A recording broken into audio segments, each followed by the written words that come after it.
بسم اللہ الرحمن الرحیم۔ حضرت جابر رضی اللہ تعالیٰ عنہ روایت کرتے ہیں کہ ہم سفر حدیبیہ میں تھے اور راستے میں ہمارے پاس پانی بالکل ختم ہو گیا۔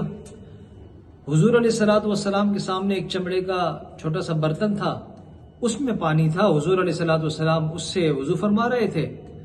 حضور جیسے ہی وضو سے فارغ ہوئے، لوگوں کی طرف توجہ کی تو لوگوں کو پریشان دیکھ کر حضور نے پوچھا کہ کیا مسئلہ ہے، کیا بات ہے؟ تو لوگوں نے کہا حضور پانی بالکل ختم ہو گیا ہے، نہ پینے کے لیے ہے نہ وضو کے لیے ہے، پانی بچا ہی نہیں ہے، صرف تھوڑا سا پانی جو آپ کے برتن میں ہے وہی ہے۔ تو آپ علیہ الصلوۃ والسلام نے اپنا ہاتھ مبارک اس برتن میں رکھا۔ حضرت جابر رضی اللہ تعالیٰ عنہ کہتے ہیں کہ ہم نے دیکھا کہ یکایک حضور علیہ الصلوۃ والسلام کے انگلیوں سے، مبارک انگلیوں سے پانی جاری ہو گیا، اور یہ معجزاتی طور پر پانی ایسے جاری ہوا جیسے چشمے سے پانی نکل رہا ہو، بہت تیزی کے ساتھ۔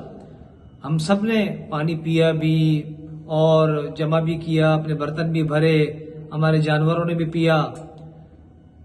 تو پھر راوی کہتے ہیں حضرت سالم رحمۃ اللہ علیہ، انہوں نے حضرت جابر سے پوچھا کہ اس وقت آپ کتنے تھے، تعداد میں آپ لوگ کتنے تھے؟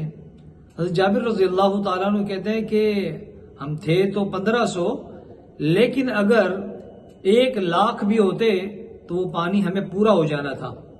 سبحان اللہ صلی اللہ علیہ وسلم۔ یہ آپ علیہ الصلوۃ والسلام کے بہترین معجزات میں سے ایک معجزہ۔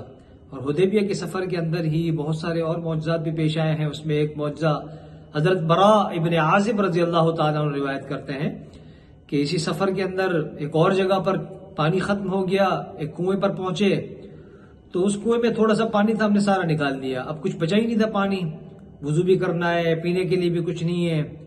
آپ علیہ الصلوۃ والسلام کو خبر ہوئی، آپ علیہ الصلوۃ والسلام تشریف لائے، تھوڑا سا پانی جو نکالا گیا تھا اس سے وضو فرمایا آپ علیہ الصلوۃ والسلام نے، اور اس سے کلی کی اور وہ پانی کنویں کے اندر پھینک دیا۔ تو حضرت برا کہتے ہیں کہ ہم دیکھتے ہیں کہ وہ جو پانی بالکل ختم ہو گیا تھا کنویں کے اندر، وہ بالکل کنواں اوپر تک بھر گیا، مکمل بھر گیا، اور پھر ہم نے خوب سیر ہو کر پیا بھی، اپنے جانوروں کو بھی پلایا۔ یہ آپ علیہ الصلوۃ والسلام کے معجزات ہیں۔ اللہ رب العزت ہمیں حضور علیہ الصلوۃ والسلام کی سچی محبت نصیب فرمائے۔